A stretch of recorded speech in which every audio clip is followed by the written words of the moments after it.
தாய் தமிழ் உறவுகளுக்கு வணக்கம். பிரபல தமிழ் திரைப்பட நடிகை ராஜ்யசபா எம்பி ஆகின்றார்.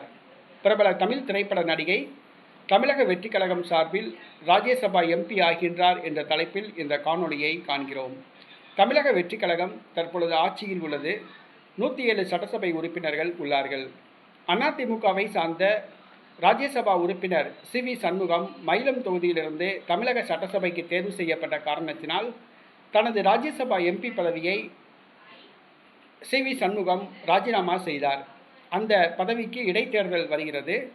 தமிழக வெற்றிக் கழகம் சார்பில் நிறுத்தப்படுகிற வேட்பாளரை வெற்றி பெறுவார். அந்த ஒரு எம்பி தொகுதி பதவிக்கு தமிழக வெற்றிக் கழகம் சார்பில் நிறுத்தப்படுபவர் தான் வெற்றி பெறக்கூடிய ஒரு சூழ்நிலை உள்ளது.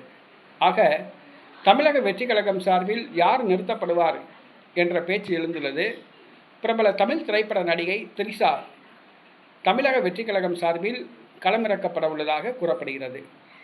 அவர் தமிழக வெற்றிக் கழகம் சார்பில் ராஜ்யசபா எம்பி ஆகிறார். ராஜ்யசபாவுக்கு அனுப்பப்படுகிறார். டெல்லி விவகாரங்களை திரிஷா அவர்கள்தான் கவனிப்பார் என கூறப்படுகிறது. திரிஷா அவர்கள் ராஜ்யசபா எம்பியாக உள்ள தகவல் தவேகா தொண்டர்களுக்கு மகிழ்ச்சியை ஏற்படுத்தியுள்ளது.